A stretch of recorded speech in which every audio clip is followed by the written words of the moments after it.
Hello and welcome to livealittlehigher.com. Today we continue with the book of Rabbi Yitzhak Ginsburg, The Mystery of Marriage, on how to bring Shalom Bayit into our homes, peace in the home. And we start chapter 5, which is called Dwelling with the Divine Presence, and Divine Presence and Holy Fire. And the Hebrew words for man is Ish, and for woman is Isha.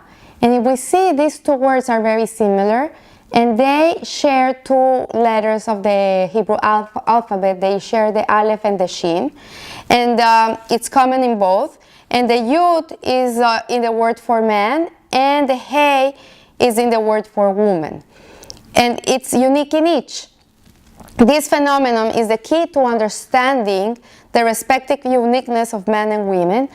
Even though the two words are very similar, each one is unique. And what this is telling us is that men and women are very different. We are not the same.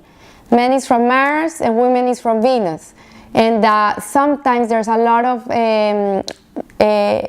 problems in a marriage because a woman thinks the husband thinks like her, or the husband thinks the wife is going to think like him, or they're going to feel the same way. So this is something to consider. This is what the Torah is telling us, that these two little letters that each one of them has, the Yud and the Hey, make a whole difference in the way that each one is made up, and how also they can complement each other. So the two common letters for the word man, Ish, and woman, Isha, spelled also the word for fire, which is Eish, which also has a Aleph and a Shin. And the two unique letters, the Yud and the Hey, spell Kah, which is one of God's names. And we can think of man and woman as two fires that together can serve as an abode for the divine presence. So when a husband and a wife are complementing each other, they create a holy fire. And if they are not complementing each other, they are not living nicely together. There's fighting, and there's animosity in the home, and there's heartbreak and tears and crying and screaming and rage.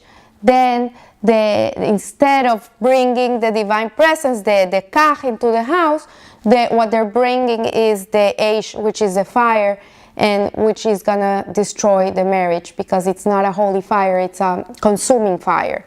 And as our sages teach, if they merit, the divine presence dwells between them, but if they do not merit the divine presence, then the fire devours them. So the merit here is understood to mean to be sufficiently refined. What it means is that when a couple is refined in their way they treat each other and the way they behave in the relationship, then the divine presence is going to be between them. But if the couple is not refined, and they're, as I said before, fighting and killing each other, then the fire is going to consume them. So here what Rabbi Yitzhak Ginsburg is teaching us also, according to the Kabbalah, is that the husband and the wife have two different lights. Each one is a different light to the world, and the husband's holy fire is in his intellect. Men are very intellectual. They're more mind oriented than women. Women are more emotional, and you see it. Women see a movie and it's sad and they're gonna be crying, or if it's too cute, they're gonna be crying. They're emotional. There are emotions are all over the place. And men are more mind controlled. They're more intellectual. They're more thinking than women.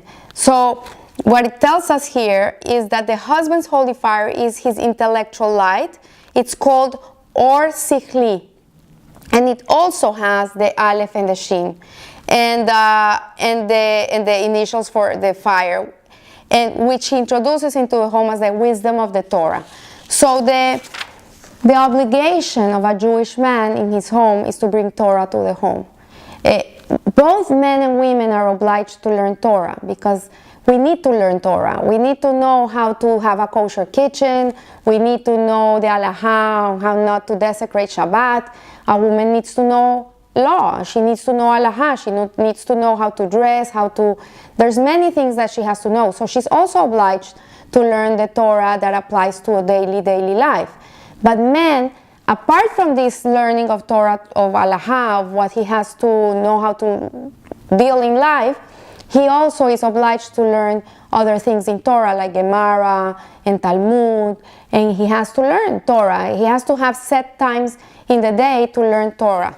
So the husband brings the Torah to the house, and the woman is the one that brings the complete faith to the home. It's called Emunah Shelema, and it also has the two letters, the Shin and the Aleph, which is also a fire. So this is the fire the wife brings into the home. It's a warm fire. It's her trusting God. It's her believing God. And this is seen mostly by her prayers. If you look at a Jewish woman, religious or not religious, she's always praying. She's always praying. Go into an Israeli bus, and you'll see every woman has a tehillim in their hands, and they're all praying.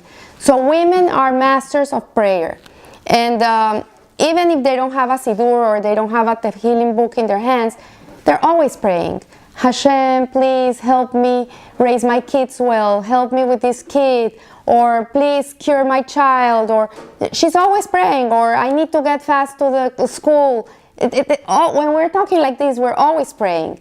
So her prayers are the blessing of the home. She is really a vessel. She's a keili in which the blessings of the home come to. And it's because of the woman that the home is really blessed. It says that men should be very careful in how they treat their women. They should never make their wives cry, because this is not good for them. The blessing of the home comes through the wife. And she has to be treated like a queen. If the man understands the goodness that God gives to him comes from his wife. And so he should treat her with a lot of respect and a lot of love and a lot of kavod, honor. And so the woman contributes in this sense to the well-being of the family, and the husband brings the Torah to the home. That's why it's so important in the Shabbat table, the way to do Shabbat in your home. Even if you're not Shomer Shabbat yet, it's important to set time apart on Friday night, because it's really an educational tool for your children. The husband sits at the head of the table. It's giving a very big honor. The kids see that the father is the head of the house. He's the intellect of the home. The mother sits next to him. The candles are burning. There's wine in the table. There's challah. There's delicious food. And the husband it's his nice night to shine. It's when he gives a word of Torah to the table. The kids listen to the father. This gives them respect to the father. This gives them love to the mother, because the mother makes delicious food, special food for that night. And the whole ambience of Shabbat really is a blessing to the home. It brings a connection between a couple. It says, I heard once that there was a couple that was having a lot of issues, and they went to a psychologist. And the psychologist said to them, okay, the only thing you need is one night, a romantic night. Go out one night a week, have some wine, have a nice meal, make sure there's some candles in the table that are burning bright, and that will bring a nice atmosphere to the home of peace and love. And you'll see how your marriage is going to be better. And we see this is the Shabbat. Shabbat, you have delicious food, you have candles burning in your home, you have wine, you're relaxed, there's no rush, you don't have to go anywhere, you're just there, you're enjoying the people around you. And this brings peace to the home. So the husband's job is to bring the Torah component to the home, to bring the knowledge to the home, to bring the intellectual part of the Torah to the home. The wife's job is in this partnership, because I call it a partnership, is to bring the divine presence to the home by prayer and emunah, and then bringing that trust and that faith to the home, to her children, to her husband. And it says, interestingly, that the numerical value of woman, of Isha, is 306, and it's 3 times that of the word of faith, which is emunah, which is 102. So in other words, faith is the average value of the 3 letters of woman, as if to say that woman in her entirety is the embodiment of faith. So the woman is faith. That's what a woman is, a mother, a wife. Women are full of faith. So if we try to live up to what our obligations are as a couple in a Jewish home, we live up to this, I'm sure that a lot of Shalom Bayit is going to come to your home, a lot of joy and a lot of well-being. So I leave you here today. I wish you a beautiful, blessed week and live a little higher. Thank you.